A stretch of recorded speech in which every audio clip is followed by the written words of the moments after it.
our question is, we want to ask because sometimes there are some subjects uh, in which we are unable to understand properly. Some subjects are there, okay, like some are good in mathematics, some are good in science also, but they are weak in English.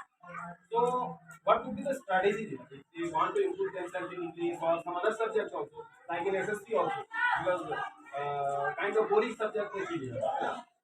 Let's say we talk about language subject like Hindi also sometimes. They don't want to read it. They are reading. So they are thinking that when exam comes, then we will learn and okay. So the question is, what would be the strategy there if they want to make some strategy for the big subject? If they are really big,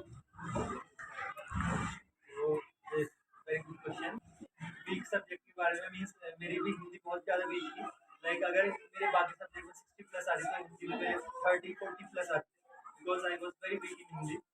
तो मैं हिंदी में क्या करता था ना कि मैं जो भी मेरे वीक अभी तो है तो नहीं, पर अभी मैं क्या करता हूँ जो भी मेरे वीक सब्जेक्ट है, पर्सनली जब मैं अपनी हायर एजुकेशन में लाइक 11th में गया तो मेरी केमिस्ट्री बहुत वीक थी। तो मैं उसके लिए क्या करता था, लाइक पीरियोडिक टेबल होती है केमिस्ट्री में, I think most of you must be knowing about periodic table. तो उसमें क्या होती है, बहुत सारे टिप्स एंड ट्रिक्स होती है बहुत सारी उसको याद करने की। तो मैं ट्रिक्स को याद करता था क्योंकि डायरेक्ट तो याद नहीं होगा थी मेरे से, तो मैं ट्रिक्स का यूज़ करता था। और आजकल मैंने पहले ही बोला कि आपके पास स्मार्ट टीचर है योर फोन, उसमें आप अगर सर्च भी कर रहे हो, आपको जैसे हिंदी नहीं आती है, आपकी हिंदी नहीं हो पा रही, तो आपको लग रहा है कि मेरी हिंदी वीक है, तो आप उस पर सर्च भी करोगे कि मैं हिंदी को कैसे लिखूँ, आपको I think more than 100 of the suggestion जो आपको बताएंगे कि आप कैसे इम्प्रूव कर सकते हो। पर्सनली मैं तो ये बोलूँगा, लाइक मेरी केमिस्ट्री वीक थी तो मैं क्या करता था, उसके शॉर्ट नोट्स बनाता था। अभी market I think you must be knowing about the sticky notes, छोटे-छोटे कागज़ होते हैं जिसको हम इसमें शॉर्ट नोट्स बना के उसको चिपका सकते हैं। तो मैं क्या करता हूँ, जैसे मेरे को कुछ सब्जेक्ट में कोई वीक लग रहा है, कोई वर्ड मेरे को इम्पोर्टेंट लगता है, तो मैं क्या करता हूँ उसमें स्टिकी नोट्स में लिख लेता हूँ और मैं ऐसी जगह पे उसको लगा देता हूँ जहाँ पे मैं उसको पर डे देख सकूँ। जब भी मेरी उस पे मिस नज़र जाती है तो मैं उस पे एक बार पढ़ लूँगा। तो मेरे को क्या होता है कि अगर मैं डे टू डे उसको देखते रहता हूँ, तो फिर एक टाइम ऐसा आता है जब मैं उसको पूरा मेरे को अच्छे से याद हो जाता है। तो you can also do that like this.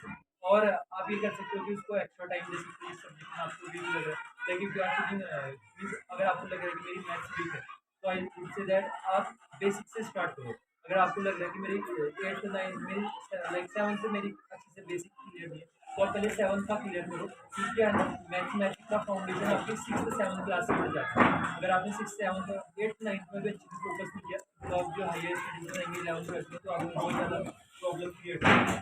तो अगर आप अभी से अपने फाउंडेशन को स्ट्रॉन्ग कर रहे हो, then it is something good you should focus on. और वीक सब्जेक्ट्स का है, जैसे आपको और कोई सब्जेक्ट में अगर इंग्लिश आपको वीक लग रही है, तो I think you should put extra time to English. अगर जैसे आप सब्जेक्ट को बाकी सब्जेक्ट्स को आधा घंटा दे रहे हो, तो इंग्लिश को आपको 1 घंटा देना चाहिए। और ऐसी टिप्स का यूज़ करो या ट्रिक्स का यूज़ करो जिससे कि आपको इंग्लिश ईज़ी लगे। उसको कॉम्प्लिकेट नहीं करना, उसको ऐसा बनाना है कि मेरे को समझ में आनी चाहिए। क्योंकि होता है हर किसी का scope means way of thinking अलग-अलग हो, किसी का कोई पे कोई किसी को मैथ्स इंटरेस्टिंग लगती है, किसी को साइंस इंटरेस्टिंग लगती है और किसी को इंग्लिश इंटरेस्टिंग लगती है। मेरे को पर्सनली मैथ्स और साइंस इंटरेस्टिंग लगती है, तो मेरे मैथ्स और साइंस में अगर मैं कम उसमें एफर्ट भी दूँगा, मेरे अच्छे स्कोर्स आ जाते हैं। और मेरी हिंदी बहुत वीक थी, तो मैं हिंदी में बहुत ज़्यादा एफर्ट मारता था, तो मेरी हिंदी में थोड़ा बहुत इम्प्रूव हो पाता है। ऐसे ही होता है, अगर आपके पास स्मार्ट वर्क करोगे, हार्ड वर्क कर रहे हो आप, जैसे इंग्लिश को आप 1 घंटा दे रहे और 1 घंटे में आप क्या कर रहे हो, अपनी जो भी अपनी टेक्स्ट बुक है उसको रटने में लगे हो आप उसको, जो भी आपके क्वेश्चन है उसको रटने में लगे हो। उसके बजाय अगर आपके जो क्वेश्चंस आंसर है उसको आप समझो, उसको अंडरस्टैंड करो, मीन्स आपको ये करना चाहिए क्योंकि हमारी मदर टंग जो है वो हिंदी है। अगर हमको हिंदी में ज़्यादा चीज़ें समझ में आती है, आप क्या करोगे, अगर आपकी इंग्लिश वीक है